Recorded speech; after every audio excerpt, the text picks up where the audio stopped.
వి gold trusted gold buyers తాకట్టులో ఉన్న బంగారాన్ని విడిపించి ఈ రోజు ఉన్న మార్కెట్ ధరకే కొనబడును. మరిన్ని వివరాలకు సంప్రదించండి 77107720. అమ్మ ఏంటి అసలు ఏం జరిగింది, ఏమైంది అసలు మీతోని ఏమైనా చెప్పిండా? ఆయన క్లియర్గా చెప్పినటువంటి పరిస్థితి, ఆయన లేని లోటు ఎవరు తీర్చలేంది. ఇప్పుడు మీకు సంబంధించి ఏమంటారు మీరు? మాకు ఏం చెప్పలే సారు. ఎప్పుడన్నా అడిగితే మంచిగా ఉన్నారంటే మంచిగానే ఉన్నామని అనేది. అసలు ఒక్క మాట కూడా చెప్పలే, ఇట్లా అవుతుంది అట్లా అవుతుంది అని కూడా చెప్పలే. మంచిగానే ఉంటాడు మా కొడుకు అని అనుకున్నాం. 2 రోజుల కింద ఫోన్ చేసిండు. ఫోన్ చేస్తే అమ్మకి బాప అంటే ఇచ్చిండు. ఇస్తే మాట్లాడినా. ఏం చెప్తాను అమ్మ అంటే టీవీ చూస్తాను అన్న. తిన్నవా అమ్మ అంటే తిన్నా అన్న. ఏం కూర అమ్మ అంటే వదిన పప్పు వండింది వేసుకొని తిన్నా. నువ్వే తిన్నవా అని అంటే తినలేదు, ఇంకా ఆమె డ్యూటీకి పోయింది కదా తీసుకురాని పోతాన్నా అని అన్నాడు. సరే అమ్మ నేను వచ్చినాక ఫోన్ చేస్తాను అన్నాడు. కథం చెయ్యలే సారు. ఇక సద్దుల బతుకమ్మ కదా, సరే సద్దుల కాడికి వచ్చాను నేను. ఆ రోజు కూడా ఫోన్ చేపియలే. ఇక ఆయనతో ఫోన్ చేయించిన నేను. ఫోన్ చేపిస్తే కథం ఎత్తలే 2 సార్లు. ఇక అదే సార్ జరిగింది. కథం 12:30కు మేము బతుకమ్మల కాడ ఉన్నాం. 12:30కు మీ కొడుకు ఉరి పెట్టుకున్నాడని మా ఆయనకి ఫోన్ చేసిర్రట. కథం ఆడావుడిగా వెళ్ళిపోయినాం సార్. ఇక ఏం జరిగిందో ఏమో. ఆయన అక్కడ మేము ఇక్కడ దగ్గరుంటేనేమో ఏదైంది అన్నది చూసుకుందాము. దూరం ఉన్నాడు కాబట్టి ఆయన ఎట్లా చేసిండో ఏది చేసిండో ఆ వీడియో చూసిన తర్వాత మాకు తెలిసింది సార్. అంతే, మాకు తెలిసింది అంతే.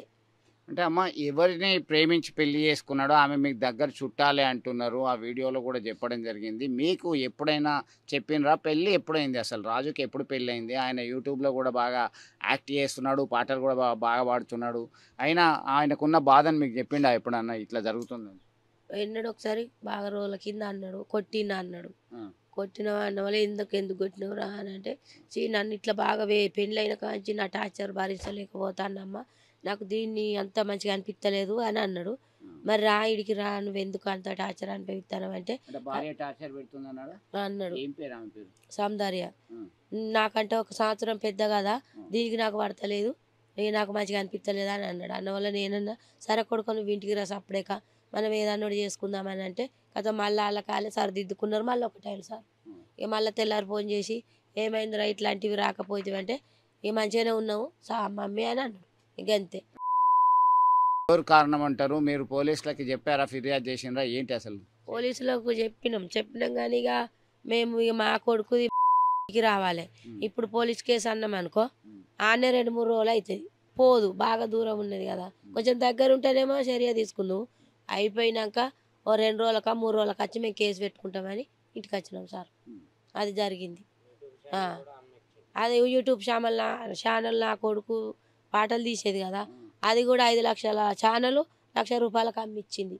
నువ్వు పాటలకు పోవడం అవసరం లేదు, నువ్వు అటు పోవడం అవసరం లేదు అని మొత్తం ఘోరంగా. మీ ఇంటికి పోవద్దు, మీ అవ్వగారింటికి పోవద్దు, మనం ఈయన్నే ఉండాలి, మీ అమ్మతోటి అవసరం లేదు, మీ డాడీతోటి అవసరం లేదు, మీ వదిన కూడా నీకు ఊకే ఫోన్ చేస్తుంది, మీ వదినతోటి కూడా అవసరం లేదు, మీ అన్నతోటి అవసరం లేదని ఊకే టార్చర్ పెట్టేదట. మా వాళ్ళని ఎందుకు తిడతావు, నా గురించి మా వాళ్ళని ఎందుకు తిడతావు, మీ వాళ్ళు దగ్గర ఉన్నారు ఆయన, మీ వాళ్ళని ఊకే చూస్తానని మా వాళ్ళని తిడతాన్నవా అనిగా నా కొడుకు బాగా టార్చర్ అయిపోయింది.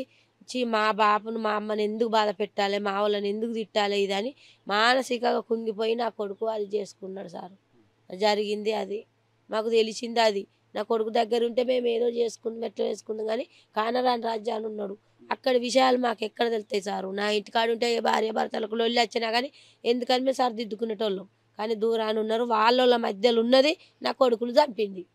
వాళ్ళ మధ్యలో చుట్టూ వాళ్ళ మధ్యలో ఉన్నది వాళ్ళ అమ్మ, వాళ్ళ పిన్ని, అది ముగ్గురు కలిసి చంపిళ్ళు సారు. జరిగింది ఇది. మరిన్ని వీడియోస్ కోసం ఛానల్ ని సబ్స్క్రైబ్ చేయండి. లేటెస్ట్ అప్డేట్స్ కోసం వాట్సాప్ ఛానల్ ని ఫాలో చేయండి. అండ్ లింక్ డిస్క్రిప్షన్ లో ఉంది.